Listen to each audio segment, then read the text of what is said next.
जो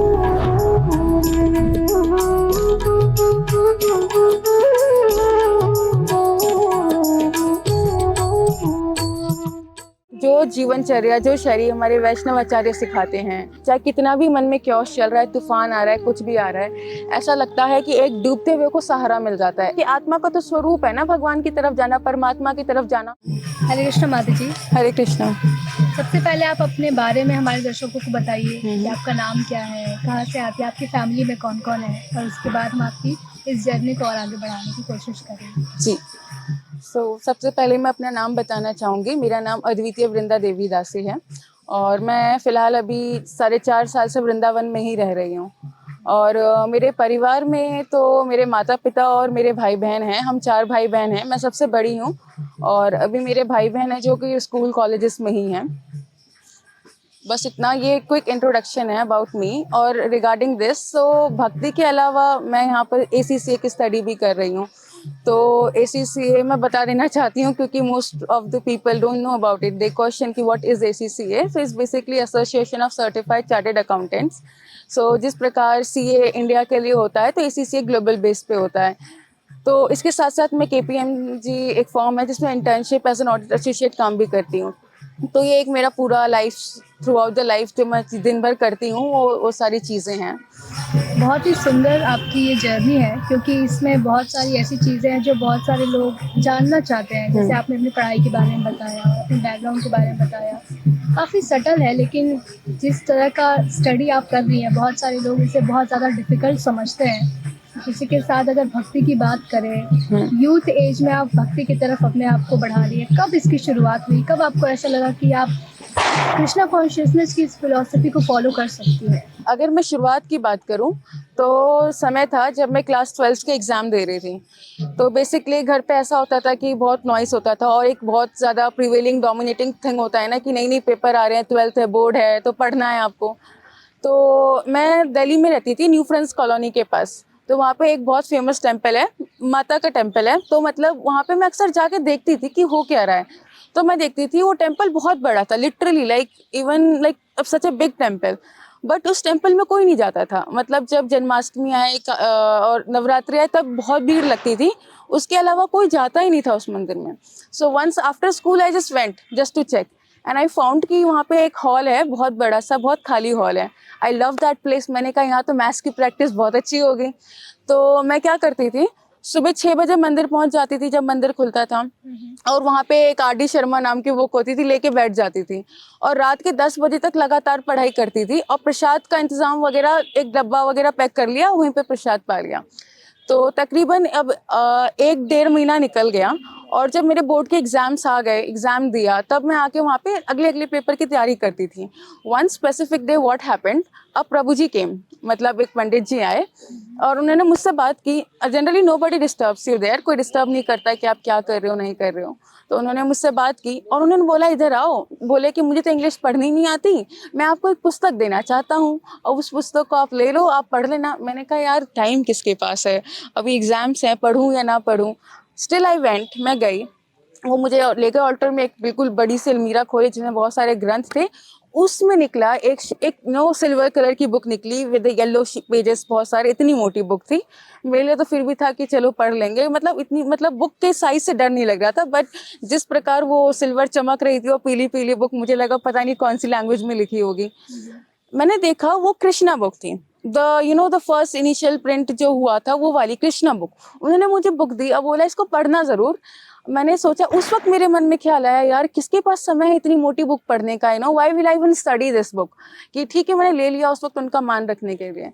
but that specific night जब मैं घर पहुंची तो मेरी आदत थी उस वक्त कि जो मेरा बेड था ना, उसके मतलब बुक्स रहती थी कि मतलब मैं कभी भी उठ के पढ़ने बैठ जाया करती थी। मुझे बहुत टेंशन होती थी एग्जाम की कि क्या होगा नहीं होगा। तो अगर मैं सो रही हूँ तो मेरे सर के पास बुक रहेगा, ये वो, तो मैंने उसको अपने सर के पास ही रखा, कोई दिक्कत नहीं है। फिर रात में मैं उठी, फिर पता नहीं मेरा क्या हुआ, मन हुआ, मैंने उसको पढ़ना स्टार्ट किया। यू वॉन्ट बिलीव, अगर मुझे पता होता मैं वो बुक आपको दिखाती। उस बुक को जो मैंने पढ़ा है, शायद लाइफ में मैंने किसी भी बुक को वैसे नहीं पढ़ा होगा। एकदम हाईलाइट करके नोट्स बनाए हैं, एक एक लाइन को ध्यान से पढ़ा है। और उसको पढ़ने के बाद जो मुझे शौक लगा, मैंने कहा कि एक ये वर्ड कहते हैं भगवान कृष्ण, ठीक है मैं मंदिर जाती थी, आई वाज लाइक भगवान कृष्ण है, ठीक है जय हो, भगवान दुर्गा जय हो, माता रानी का दिन का व्रत है जय हो, like this, okay.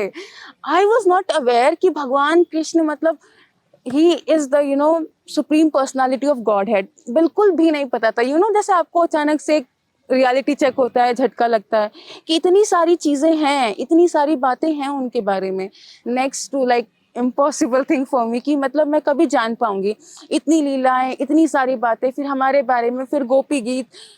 I was like कि कभी लाइक आई डोंट नो कि हाउ कम दिस हैपन, पर उस बुक को उसके बाद से मैं हमेशा साथ रखती थी। लाइक उसके बाद 12th के मार्क्स आए, रिजल्ट आया, ड्यू में एडमिशन भी हो गया जिसके लिए स्टडी कर रही थी, फर्स्ट कट ऑफ में एडमिशन हो गया, क्वाइट हैप्पी। उसके बाद व्हाट आई फेल्ट कि जब मैं कॉलेज जाने लग गई, तो अब now this is strange, book तो मैंने पढ़ ली बट मेरे को किसी डिवोटी का कांटेक्ट नहीं था कि कोई मेरे को आके प्रीच कर रहा है या कोई मुझे स्कॉन टेम्पल के बारे में बता रहा है। So nobody told me about this. What happen one specific day, I remember मेरे लेक्चर थे और मैं रोज जाती थी कॉलेज, ऐसे ही फर्स्ट ईयर में तो रोज जाती थी, बाद में जाना छोड़ दिया था, ऑन ऑफ ऑन ऑफ। तो फर्स्ट ईयर में मैंने वेंट कॉलेज, आई रिमेंबर बहुत हैवी डे था, I don't know for some reason I was very upset that day. तो मैं मंदिर से सॉरी मंदिर की आदत हो गई ना बोलने की, तो कॉलेज से बाहर निकली। तो बेसिकली हमारे आसपास जो कॉलेज होते हैं, हम ऑटो वाले भैया को बोल देते थे कि भैया इधर चलो उधर चलो, बहुत सारे पॉइंट्स तो होते ही हैं।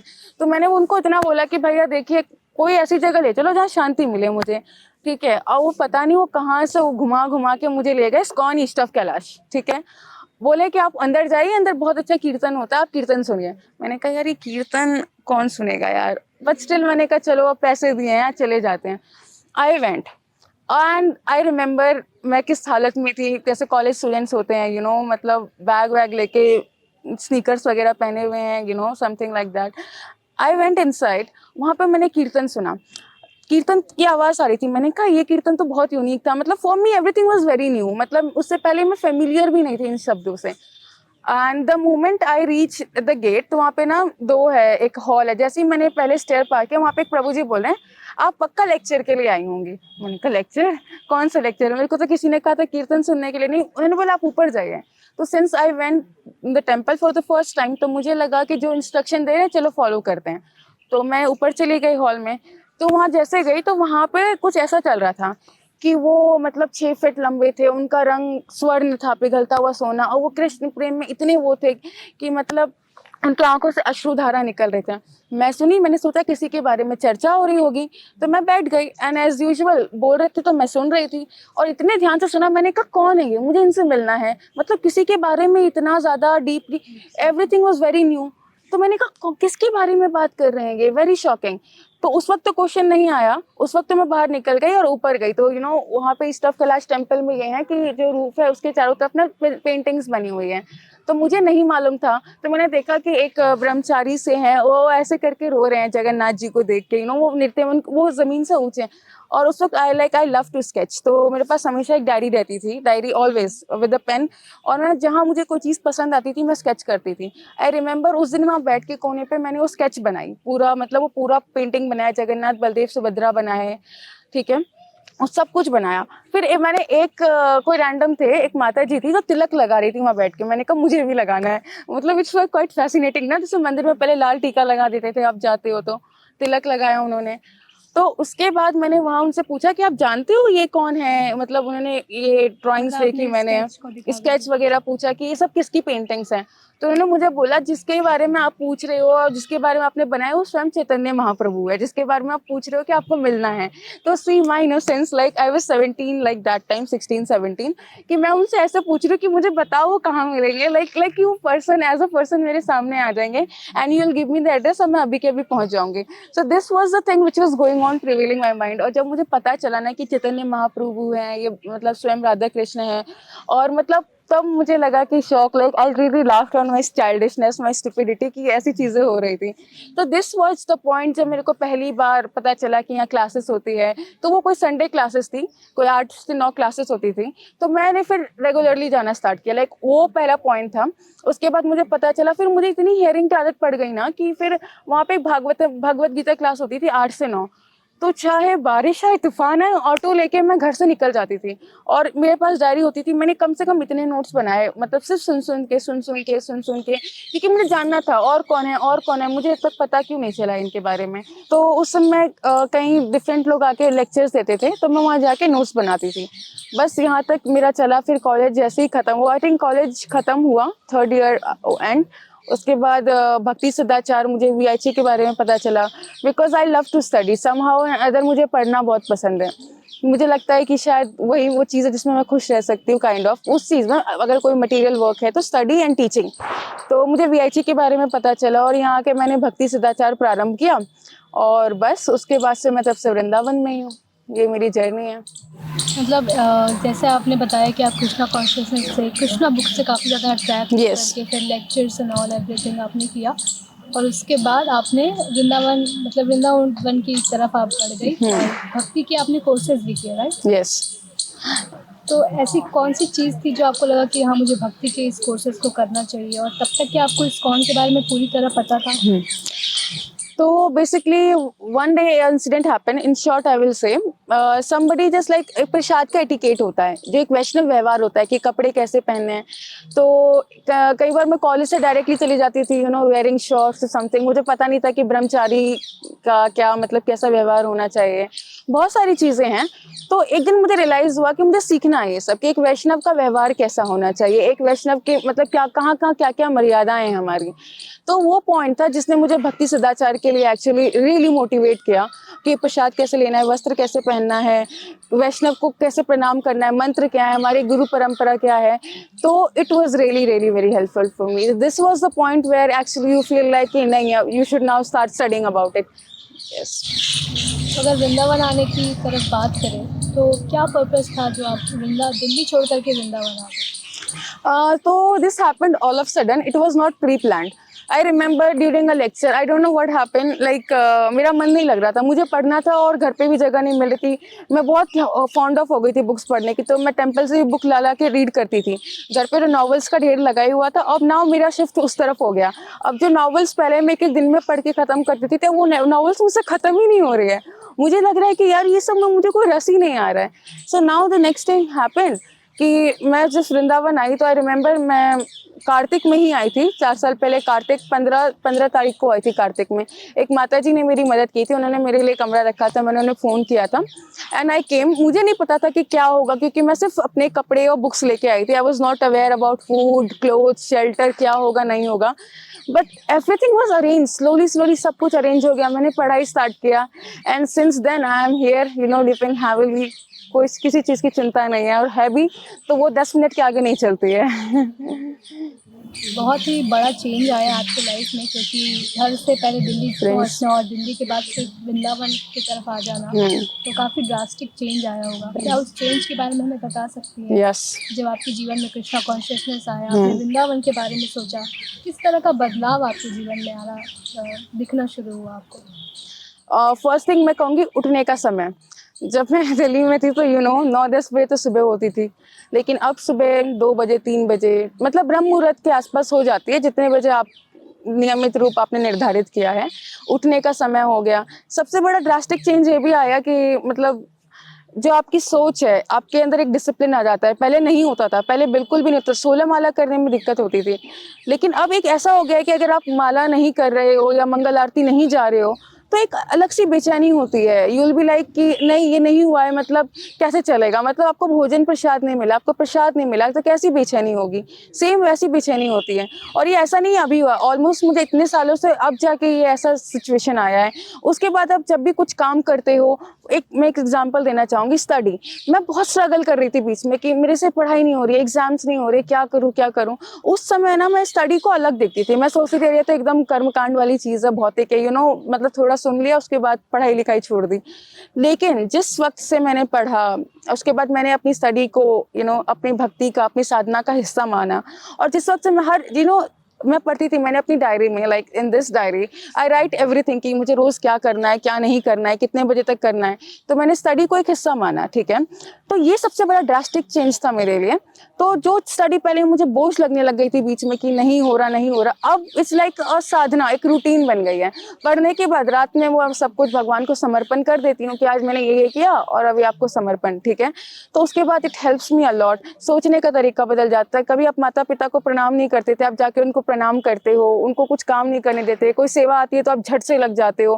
पहले झाड़ू पोछा में कि नहीं करेंगे, क्यों करेंगे जी, मतलब कोई और कर लेगा, मम्मी कर लेगी, अब नहीं फटाफट करना है। बहुत पहले तो आपके व्यवहारिक बदलाव आएंगे। मैं ये नहीं कहूँगी कि चेतना एकदम मतलब ऊपर पहुंच जाएगी, नहीं। आपके व्यवहार में परिवर्तन आएगा, आपके पहनावे में परिवर्तन आएगा। पहले तिलक लगाने में संकोच होता था शुरू शुरू में, अब बिना तिलक के अच्छा नहीं लगता। पहले आप कुछ भी पहन लेते, तब साड़ी के बिना कुछ अच्छा नहीं लगता। मतलब ऐसे परिवर्तन बहुत आते हैं। धीरे धीरे धीरे सब ठीक हो जाता है। तो ये कुछ स्मॉल स्मॉल पॉइंट्स थे विच आई मेंशन इन हियर। बहुत सारे यूथ जो अभी आपको सुन रहे हैं और देख रहे हैं, उनके मन में इस तरह का सवाल आ रहा होगा कि हमसे ये सब नहीं हो पाता, हम इस तरह का अपना आहार नहीं बदल सकते, अपना व्यवहार नहीं बदल पाते हैं। तो उनको आप क्या मैसेज देना चाहेंगे, कैसे वो शुरुआत कर सकते हैं at least? It's very good question. तो क्या हुआ बेसिकली, तो जहाँ मैं मतलब एज एन ऑडिट एसोसिएट काम कर रही थी, मतलब अभी तो मैंने ब्रेक लिया हुआ है, तो वहाँ पर ना जब मैं वहाँ जाती थी तो मैं तिलक लगा के साड़ी पहन के जाती थी, कंठी पहन के। तो वहाँ पे सब मुझे देखते थे। मतलब शुरू शुरू में ऐसा नहीं था, बाद में मतलब ये ऐसा कंटिन्यूस हो गया। तो अब ये लोग थे जो मतलब यू नो लाइक स्मोकिंग कर रहे हैं, पार्टीज आ रहे थे, अल्कोहल वगैरह। बट स्लोली स्लोली मैंने क्या देखा कि मतलब जैसे मैं आसपास बैठ रही हूँ तो वहाँ के लोगों को क्यूरियोसिटी होती थी, और वो आके मुझसे पूछते थे कि आप ये कैसे कर रही हो, यार तू नहीं खा रही है तो क्यों नहीं खा रही है, मैं नहीं खाऊंगी। तो धीरे धीरे आई सॉ कि अगर आपके व्यवहार में वो चीज़ें आ गई, अगर आप अपने आसपास वाले को देखते हो तो आपके व्यवहार में परिवर्तन आने लगता है बाय डिफॉल्ट। आई मीन पहले मैं इस कॉन्सेप्ट को सोचती थी कि यार कहने को कह दिया कि जैसी संग वैसा रंग, लेकिन व्हेन आई सॉ तो रियलिटी में इसका इम्पैक्ट पड़ता है। तो अगर यूथ कह रहे हैं कि सपोज यूथ के लिए कि अगर नहीं बदलाव कर पा रहे, तो सबसे पहला चेंज अगर वो कर सकते हैं तो चेंज योर एसोसिएशन, ठीक है। अब दोस्त बहुत प्रिय हैं, दोस्त को रखो, I am not saying leave your friend, add your friends, okay, add your friends, add books, add videos, add your friends. और अगर नहीं भी तो डेफिनेटली अगर आपके मन में विचार आया है, अगर एक बार ये सच विचार आ गया है कि यार मुझसे नहीं हो रहा, मुझे करना है, तो आई थिंक बस परमात्मा तो हृदय में है ही। आपने बस विचार किया, आपके पास वो दिन आएगा, आज नहीं, कल नहीं, परसों नहीं, लेकिन परिवर्तन आना ही आना है। Because I remember I used to call myself क्या यू नो एथीस्ट, मैं भगवान को नहीं मानती हूँ। बिकॉज कॉलेज के दोस्त कहते, स्कूल के दोस्त कि यार भगवान को मानने क्या है, कि वो तो मतलब एक मूर्ति है। So this was the thing जब मैं उन लोगों के साथ रहती थी। नाउ लुक एट इट, जब मुझे पता चला कि my God I was living in like completely in illusion thinking, मतलब पूरा रॉन्ग कॉन्सेप्ट था। तो एक तो यही है संग, और दूसरा धीरे धीरे परिवर्तन आता है। Even my story was like I am also like a kid, मैं भी बच्ची हूँ तो पढ़ाई कर रही हूँ, लेकिन धीरे धीरे परिवर्तन आता है। मुझे भी डांटे पड़ती हैं, मुझे भी लाइक मुझसे भी बहुत बड़ी गलतियाँ होती है, मुझे भी बात करनी होती है, लेकिन परिवर्तन बदलता है धीरे धीरे धीरे धीरे, सब चेंज होता है। So don't worry and yes, if you study कि एट द एंड ये आप भगवान को ऑफर कर रहे हो, इतना कर दो। पूजा नहीं होता कोई दिक्कत नहीं है, जो काम कर रहे हो भगवान को ऑफर कर दो, बस कह दो, परिवर्तन आ जाएगा।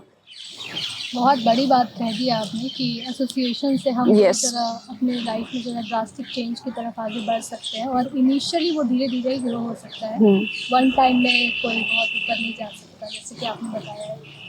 आपका जो अभी रहन सहन है, जिस तरह से आपने साड़ी वेयर किया है और पूरी कम्प्लीटली इंडियन अटायर में आप हैं, जब आपके माता पिता ने आपको इस तरह देखा होगा और ये भी जाना होगा कि आप कृष्णा कॉन्शियसनेस भक्ति की तरफ काफ़ी ज़्यादा आगे बढ़ रही हैं, तो उनके मन में किस तरह की बातें आई, कैसे उन्होंने रिएक्ट किया, उनका क्या रिएक्शन था इस चीज़ पर? Again a question which is like very nice to ask again। तो जब लाइक मतलब मेरी माता जी को मेरा नेचर मालूम था, जिद्दी, एरोगेंट मतलब बहुत गुस्सा करती थी कि अगर मुझे चाहिए तो चाहिए, और कुछ काम नहीं करना, बात नहीं माना, एक नॉर्मल टीनेजर जैसे होते हैं वैसा था मेरा। लेकिन जब उन्होंने देखा इसको क्या हो गया है, कि अब आके पाँव छू रही है, ठीक है, मतलब पाँव छू रही है, कुछ काम करने को नहीं रहती, खुद जाके कर लेती है, मतलब उन्होंने मुझे खुद बोला कि हो क्या गया, and specially about the clothes. तो I was very picky about the clothes initially, I remember now, मेरे को साड़ी पहनना है, कॉटन के क्लोथ्स पहनने हैं। तो उनको तो पहले शौक लगा कि like how this change came, you know, कैसे आया, कैसे ये, सबसे पहला सवाल उनके लिए यही था। उसके अलावा मेरे दोस्त, कि यार इसको तो बस पढ़ाई से मतलब था, ठीक है, मतलब एक सो कॉल्ड होता नहीं है कि टॉपर का टैग लग गया है तो टॉपर है, किसी से मतलब नहीं रखेगी, ऐसा वाला था। तो उन लोगों को लगता था कि बात नहीं करेगी, क्या ही करेंगे। तो अब जब वो लोग देखते हैं ना तो वो कहते हैं कि तू वृंदावन में क्या कर रही है, तुझे तो ये करना था, तुझे तो वो बनना था, ये करना था। तो वो लोग तो सोचते हैं कि मतलब what happened to her, so everybody gets shocked with this thing, but now they have started accepting it. Like Khan पान में, सुबह उठने में, तो मेरी माता जी को सबसे बड़ा शौक लगा वो उठने के नियम से लगा कि हाउ कम नाउ कि she wakes up very early. तो यही है कि अगर आप परिवर्तन आ रहे हो तो सब सोचते हैं कि हो कैसे रहा है, मुझे खुद नहीं पता कैसे हो रहा है, बस कृपा है, कृपा ही है एट द एंड। यस माता जी। आपने जैसे अपने लाइफ की जर्नी की बात करी और उसी बीच आपने बताया कि आप एक टाइम पर एथियस्ट कहती थी खुद को। यस। तो इस चीज़ पर अब कहना चाहूँगी कि वाकई ये बहुत सारे यूथ हैं जो अपने आप को प्रो दिखाने में, हाई दिखाने में, वो अपने आप को एथियस्ट मानते हैं और बताते लोगों को मैं एथियस्ट हूँ, ये बहुत ज़्यादा कूल है, कूल साउंड करता है। तो क्या आपके साथ भी ऐसा ही था आपके लाइफ में, अगर आपने कभी एथियस्ट के उस पाथ से अपने आप को निकाला है तो क्या उस टाइम आपको ये बहुत ज़्यादा कूल लगता था? और जब आपने चेंज आना देखा अपने जीवन में कि आप एथियस्ट से गॉड को बिलीव करने में आगे बढ़ रही हैं, तो किस तरह का बदलाव लगा? क्या आपको ऐसा लग रहा था कि मैं थोड़ी बेवकूफ़ थी जो मैं अपने आप को ऐसा कह रही थी, या फिर ठीक है वो टाइम गया गया, अभी जो है वो ज़्यादा इम्पोर्टेंट है? तो इस चीज़ को आप दोनों को डिफरेंशिएट करके अगर देखना शुरू करें तो कैसे देखती है? So yes, this word atheist, because जैसे बोलने में लग रहा है quite fashion modern ना atheist, so yes, ये कुछ ऐसा ही था। तो जब आप स्कूल में होते हो ना, तो जैसे हम कई बार तिलक या टीका लगा के जाते थे, तो वो ऐसे एग्जाम डेज पे होता था कि आप लाल टीका लगा के चले गए जी, एग्जाम में पास होना है। तब भी बच्चे आसपास कहते थे कि पूजा करके आइए समथिंग, फॉर देम अगर आप टीका लगा रहे हो तो ये बहुत मतलब बैक मेंटालिटी है कि आप बहुत पिछड़े हो, पिछड़े जमाने के हो, कि आप इन चीज़ों पे बिलीव कर रहे हो, कम ऑन, इससे साइंस, ये एथिज्म इज वेरी मतलब पॉपुलर। तो ऐसा मेरे साथ कॉलेज में भी हुआ, जो मेरे खुद के फ्रेंड्स थे वो मुझे कहते थे यार I am atheist, okay, something like that, even I face it. तो ये देखने में काफ़ी कूल लगता है, but it is not cool at all. Subtle way पे व्हाट आई सॉ, ये कहने के लिए तो एथीस्ट कहते थे, लेकिन व्हाट आई सॉ, जब एग्जाम आता था कोई मुश्किल समय, तो भगवान को याद करते थे। तो कहने का मेरा मतलब ये था कि मैंने खुद को एथीस्ट कहा जब मैं स्कूल्स में थी, 7, 8, 9, 10th में, जब तक मैंने कहा, क्यों, मुझे तब तक भगवान के बारे में नहीं मालूम था, मुझे नहीं मालूम था इन चीज़ों के बारे में। मैंने ना कभी भगवत गीता छुआ था, ना मैंने भागवतम छुआ था, ना मैंने लेक्चर सुना था, और ना ही इससे रिलेटेड कोई चीज़ें थी। सो हाउ कम, जब मुझे उस चीज़ों के बारे में मालूम नहीं था तो मुझे लगा हो सकता है जब सब ये कह रहे हैं तो शायद यही होगा कि नहीं है। But the day I was touch with that Krishna book, मतलब कहते नहीं है, मुझे वही एक रियलिटी चेक जो होता है उस दिन हुआ मेरे साथ, कि मतलब वो कहते हैं पाँव तले जमीन खिसक गई, ऐसा वाला हुआ था जब मैं एक एक पन्ना पढ़ रही थी। समटाइम्स इट्स लाइक कि घंटों निकल जाते थे उसको पढ़ते पढ़ते। तो उस समय तो बेसिकली ये जो एथियज्म का कॉन्सेप्ट है ना, जनरली ये आया भी इसीलिए, एक तो आप पीयर प्रेशर में रहते हो कि जी सब कह रहे हैं तो मैं भी कहूँगा, सब पहन रहे हैं तो मैं भी पहनूंगा। दूसरा, आपको पता नहीं होता कि व्हाट इज द रियलिटी। जब आपको सच मालूम होता है ना तो आप उसके अनुरूप व्यवहार करने लगते हो। हाँ, थोड़ा टाइम लगता है, मतलब कि क्यों, किस लिए, मानू ना मानू, पुराने बिलीव्स को हटाने के लिए, बट जब सच्चाई सामने आती है तो वही है कि सच की हमेशा ही जीत होती है। तो जो सच है वो सच ही रहेगा, था भी और है भी और रहेगा भी, भले ही थोड़ा वक्त लगता है, समय लगता है। तो बस यही चीज़ है। अभी मेरे दोस्तों को जो खुद को ऐसा बोलते थे, तो जब वो अब वो मुझसे कभी कभी पूछते हैं कि भाई मुझे बता दे इसका क्या मतलब है, तिलक क्यों लगाना चाहिए, मतलब I can see they are changing, they are changing, कि वृंदावन आ रहा हूँ या वृंदावन आ रही हूँ, मुझे वृंदावन में बताना ये क्या है, मेरे को भी माला करना है। तो यू आर सीइंग इट, जो खुद को एथीस्ट बोल बोल के घूमते थे कॉलेज में इधर उधर, द परिवर्तन इज देयर।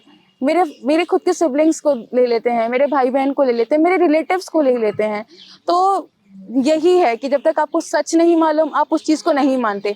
जब आपको हिंट मिलने लगता है, रियलाइजेशन होने लगती है, सच पता चलता है, तो एक बहुत जनरल तौर पे आप धीरे धीरे उस तरफ प्रोग्रेस करने लग जाते हो। फिर जो एथिज्म का ये जो ब्लैक चश्मा होता है ना, वो हट जाता है। बहुत ही सुंदर जवाब दिया है और जिस कॉन्फिडेंस के साथ आप जवाब दे रही हैं, आंसर कर रही हैं, बहुत सारे यूथ जो अभी आपको देख रहे होंगे, वाकई उनके मन में भी कहीं ना कहीं परिवर्तन की जो एक बीज है वो कहीं ना कहीं शुरू हो गई होगी कि इस चीज़ को कैरी फॉरवर्ड करके वो अपने लाइफ में आगे बहुत ज़्यादा हैप्पीली लाइफ जी सकते हैं। इसी के साथ यदि आपकी फ्यूचर की बात करूँ, जैसे आपने बताया कि अभी आप पढ़ाई कर रही हैं और कहीं ना कहीं यूके की तैयारी कर रही हैं, तो किस तरह आप अपना फ्यूचर देखती हैं? क्या तब आप जब सारी सक्सेसफुलनेस आपके साथ रहेगी, आप सक्सेस हो जाएँगी, तो क्या भक्ति कहीं न कहीं आप थोड़ा-सा साइड करेंगी या फिर आपके मन में किस तरह का विचार है फ्यूचर को लेकर? ये काफ़ी अगेन बहुत अच्छा क्वेश्चन है, क्योंकि इस चीज़ से मैं काफ़ी टाइम तक स्ट्रगल कर रही थी कि क्या करूँ, मॉर्निंग साधना है, पढ़ाई है, क्या करूँ, क्या करूँ? तो काफ़ी समय के बाद मेरे को अपना मतलब you just experiment and then you get the result. तो मैंने काफ़ी एक्सपेरिमेंट किया कि इतने बजे पढ़ाई का स्लॉट रख देती हूँ, इतने बजे साधना, तो नहीं हुआ, fail, okay done, next point. ऐसे कर करके फिर मैं अपने मेरे मतलब मेरी किस्मत इस मामले में कह सकते हो, या मेरे पर कृपा है, वैष्णव की कृपा है कि मुझे कुछ अच्छे भक्तों का संग मिला हुआ है जो मेरी बहुत सहायता करते हैं। मतलब मैं उनके लिए एक बच्चे के समान हूँ, तो मुझे बच्चे जैसे ट्रेन करते हैं। बहुत अच्छा एक संग मिला हुआ है, तो मैं उनसे चर्चा करके शेड्यूल सेट करती थी, नहीं होता था। तो अभी एट प्रेजेंट एवरीथिंग इज मतलब मेरे लिए सॉर्टेड हो चुका है कि मतलब सुबह से इतने बजे तक इतने बजे तक मेरी मॉर्निंग साधना होगी। एंड ट्रस्ट मी, वो जो टाइम फिक्स होता है ना, आपकी साधना नहीं बिगड़ती। तब आप निश्चिंत रहते हैं कि जी ये मेरे साधना का समय, आप निश्चिंत होकर करेंगे साधना। ये नहीं रहेगा कि एग्जाम है, वो क्वेश्चन रह रहा है, नहीं। और अभी जैसे अभी तो हालांकि हम यहाँ पर हैं, नहीं तो इस वक्त से लेके हम शाम को अपना स्टडी का स्केड्यूल रखते हैं। दिन भर मतलब पढ़ाई किया, बीच में प्रसादम लिया, शाम को दीपदान की। पहले हम मंदिर में सेवा करते थे, लेकिन अभी क्योंकि परीक्षा है तो सारी सेवा सब कुछ आश्रम में ही कर लेते हैं और फिर यहाँ पर पढ़ाई करते हैं। तो जो दिन भर पढ़ाई का जो स्लॉट है ना, सबसे बड़ी बात मैंने क्या बोला, इस पढ़ाई को मैंने भजन की तरह ले लिया कि ये मैं भगवान के लिए, भगवान को अर्पण कर रही हूँ। तो बस मेरे मन में जो दुविधा होती थी कि यार पढ़ाई मतलब माला नहीं होगी, ये नहीं होगा, तो वो उस वक्त खत्म हो गया कि केवल भगवान के लिए है ये। तो ये था कि जो आपका जो डिसिप्लिन होता है ना, वो बहुत मैटर करता है। जो टाइम फिक्स होता है, स्लॉट होता है, वो बहुत मैटर करता है। तो उससे दिक्कत नहीं होगी, कंफ्यूजन नहीं होगी। And second, you ask what is my future plan. तो बेसिकली जो after my ACCA, because I have to complete my ACCA, तो I am like left with few exams. मैं कुछ एग्जाम्स मेरे बचे हैं, उसके बाद भी मैं आगे पढ़ाई करूंगी। मतलब आगे भक्ति शास्त्री, भक्ति वैभव के लिए भी जाऊंगी, क्योंकि मैंने क्या कहा, मुझे अध्ययन में बहुत रुचि आती है, बहुत ज्यादा। And after that, I'm planning to go for a professorship. Like after my PhD, I'll go and prefer to teach as a professor in a university or school, because teaching is my passion kind of। बहुत आनंद आता है पढ़ाने में। Corporates में मैंने काम किया है, कॉर्पोरेट लाइफ भी देखी है मैंने। तो ऐसा नहीं है कि it's a bad life, but वहाँ पे कई चीज़ें आई हैं जिसके बीच बहुत द्वंद होता था, दुविधा होती थी कि क्या करें ना करें, उस प्रकार बोले ना बोले। तो यही है कि अभी अध्ययन करना है, अपनी पढ़ाई करनी है, संस्कृत की पढ़ाई थोड़ी बहुत करनी है, और भक्ति शास्त्री अच्छे से पढ़नी है। और उसके बाद क्या, कुछ भी नहीं, यही जीवन है। जीवन पूरा तो अध्ययन करने में ही निकल जाएगा। इतने सारे ग्रंथ हैं, इतनी सारी सेवाएं हैं, तो अभी के लिए यही मेरा प्लान है।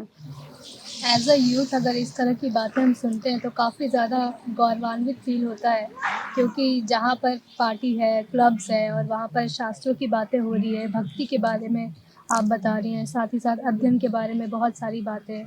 तो ये कहीं न कहीं बहुत ज़रूरी है आजकल के यूथ को इस तरह का पाथ फॉलो करना, और इस रास्ते पर चल कर के जैसे हम कह दें कि हमें परम आनंद की प्राप्ति होती है। तो इस तरह की बातें आपसे सुनने को मिल रही है। क्या कुछ ऐसा भी स्टोरी है आपके लाइफ में जो हमारे यूथ को स्पेशली बहुत ज़्यादा इंस्पायर कर सके, या कह सकते हैं कि आपकी लाइफ का वो एक टर्निंग पॉइंट रहा हो जिससे हमें इंस्पिरेशन मिल सकती है टुवर्ड्स भक्ति? एक जो बिग टर्निंग पॉइंट आया था मेरी लाइफ में, ये था कि मेरे को हमेशा एक कंफ्यूजन रहती थी लाइफ में कि मैं क्या करूं। मुझे मतलब मटेरियल, क्योंकि जब मैं स्टार्ट किया था मैंने कि क्या करूं, डिसीजन नहीं ले पा रही हूं, इस तरफ रहूं या उस तरफ रहूं। भक्ति में सब कुछ विरोधाभास में आ जाता था कि इधर विरोधाभास है, उधर विरोधाभास है, कॉर्पोरेट्स में जाऊं या नहीं जाऊं। तो जो एक निश्चय कर लिया ना मैंने उस दिन मतलब कई सालों की स्ट्रगल के बाद मैंने निश्चय कर लिया कि देखा जाएगा। वो कहते नहीं है, देखा जाएगा कि क्या होगा नहीं होगा आगे, लेकिन I choose my life according to it. कि मतलब जो जो जो जीवनचर्या, जो शैली हमारे वैष्णव आचार्य सिखाते हैं, जो लोग हमारे गुरु की तरह हैं यहाँ पे, जो वो बताते हैं, मैंने उसकी तरफ ले लिया। तो just I took that decision. उस दिन जब मैंने अपना मन बना लिया, संकल्पित कर लिया मन कि मैं अपना सब कुछ उस तरफ करूंगी, मेरी लाइफ में बहुत परिवर्तन आए। मतलब इतने परिवर्तन आए कि मेरा 90% सॉल्यूशन तो वही हो गया कि मतलब कि ये करूँ वो करूँ, द्वंद खत्म हो गया इतने चीज़ों का। और आपने एक बात यहाँ पे कही, पार्टी क्लब्स एंड ऑल। तो पहले टाइम था कि जब हम जाते थे, हम सोचते थे कि यार स्मोकिंग क्वाइट भी कूल, स्कूल टाइम में कि यार सब करते हैं तो स्मोकिंग वो लोग करते हैं जो काफ़ी कूल है, कि अल्कोहल वो लोग लेते हैं जो काफ़ी कूल है। तो मुझे याद है कि मतलब आप कोई चीज सपोज अगर आपको कोई ब्रांडेड कपड़े ले रहे ठीक है, और आपके पास पूरा ऑप्शन है कि आप ब्रांडेड कपड़े पहनो, तो विल यू गो और बुद्ध बाजार में जाके लोगे कपड़े को कि नहीं नहीं मेरे पास डिजाइनर है, आई गो फॉर द ब्रांडेड कपड़े? It's just an example for the people. तो इसी प्रकार जब आप सोच लोगे ना कि क्लब में जाने के बाद पार्टी कर ली रात में तो ठीक है, फिर अगले सुबह हालत खराब है, लेकिन उसी प्रकार जब आप एक नियमित साधना कर रहे हो, चीजें कर रहे हो, कीर्तन पर नृत्य कर रहे हो, वो आनंद डिफरेंट है। अरे कोई कितना भी कह ले कि नहीं होता नहीं होता, लेकिन एक सेल्फ कॉन्शियसनेस होती है, एक अंदर चेतना होती है, ठीक है, वो सब जानता है। हम कहते हैं कि हम नहीं जानते, लेकिन वो जानता है, एक सेटल रूप में पता चल जाता है। फॉर एग्जाम्पल कोई अगर आपको दूर से देख रहा है तो कहीं ना कहीं आप ऐसे सर घुमा के देख ही लेते हो, आपको पता नहीं चलता कि क्यों देख रहे हैं हम, लेकिन आप देख रहे हो वो पर्सन मुझे देख रहा है। लाइकवाइज एक सटल चेतना होती है। कोई व्यक्ति कितना ही सोच ले चलो ठीक है वो पार्टी कर रहा है, लेकिन एक वो मन खराब होगा उसका कि मैं क्यों कर रहा हूँ, क्यों आ जाएगा उसके अंदर। बट द डे उसको सही मार्ग मिल जाएगा, वो चेंज हो जाएगा धीरे धीरे, भले 1 साल लगे, 10 साल लगे, 20 साल लगे।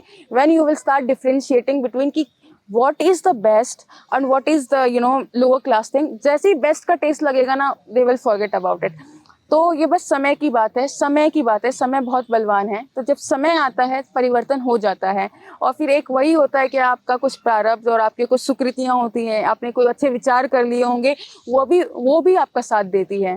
फिर किसी के वैष्णव के दर्शन हो गए होंगे और आपने कह दिया होगा अरे वाह, मतलब something like that, some good विचार, वो भी आपका काम देता है। तो बस समय और कृपा। जैसे आपने बात करी अभी कि हायर टेस्ट और पता चल जाता है कि what is the best and what is the lower class system. So इसके ऊपर अगर यदि बात करें तो क्या हम ऐसा कह सकते हैं कि आपने जब हरि नाम संकीर्तन को सुना, आपने जब श्रील प्रभुपाद के बारे में सुना, तो वो आपको बहुत ज़्यादा बेस्ट लगा? ओह! तो ये तो काफ़ी इंटरेस्टिंग था अगेन। तो मुझे याद है जब पहली बार मैंने माला हाथ में ली और मैंने चैंटिंग शुरू की, फर्स्ट टाइम था, क्वाइट वेरी एक्साइटेड, इतना कि रात को सोते वक़्त माला कर रही हूँ, दिन भर माला। तो मतलब ऐसा हो रहा था कि पता नहीं हाउ कम इट हैपेंड, बस शुरुआत में व्हेन यू चैंट ना वो निकलता नहीं है दिमाग से, वो निकलता ही नहीं है। आप बोल रहे हो तो मन में ये मंत्र चलेगा, आप सो रहे हो तो मंत्र चलेगा। और ऐसा कभी नहीं हुआ कि मतलब बॉलीवुड सॉन्ग सुन रहे हो, सुन लिया जी ठीक है हो गया, ठीक है 10 दिन गा लिया, 20 दिन गा लिया, फिर नया ट्रेंड आ जाएगा। लेकिन जो ये मंत्र है ना, ठीक है, शुरू में ऐसा हुआ था कि यू जस्ट चैंट, ऐसा लगा था कि क्या हो गया है, कीर्तन सुन के तो मतलब आप थक हार गए हो, जाओ किसी कोने में मंदिर के बैठ जाओ, आंख बंद करके कीर्तन सुनो, यू विल फील कि वाओ, चाहे कितना भी मन में क्योस चल रहा है, तूफान आ रहा है, कुछ भी आ रहा है, ऐसा लगता है कि एक डूबते हुए को सहारा मिल जाता है। अगर सच कहूँ तो आप कुछ नहीं हो, चलो आप एथीस्ट हो, कुछ भी हो, आप जाके बैठ के सुनो तो सही, ठीक है। That is the only thing I will say. What I said कि एक चेतना होती है हमारी जो पकड़ लेती है, भले हमारे कॉन्शियस माइंड को नहीं पता होता कि why we are doing it, but जो अनकॉन्शियस माइंड होती है, क्योंकि आत्मा का तो स्वरूप है ना भगवान की तरफ जाना, परमात्मा की तरफ जाना, तो उसको तो आनंद आ जाता है ना। तो आपको रीजन नहीं मालूम, you don't know the logic, you don't know the reason, but still you are attracted towards it, right? तो it is something like that.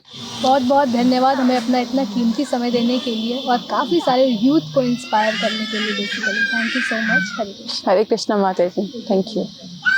तो जैसे कि हमने सुना कि हरि नाम कितना ज़्यादा इम्पॉर्टेंट है और इसी के साथ सोल का मूल नेचर क्या होता है, इसके बारे में भी बहुत सारी बातें करी हमने।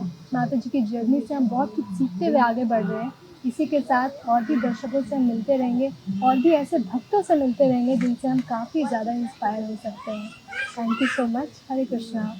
ऐसे ही और भक्तिमय कार्यक्रमों के लिए देखिए हरे कृष्णा टेलीविजन, और इसे प्राप्त करने के लिए आप अपने केबल अथवा DTH ऑपरेटर से संपर्क करें तथा और अधिक जानकारी के लिए आज ही डायल करें 7666 839 839।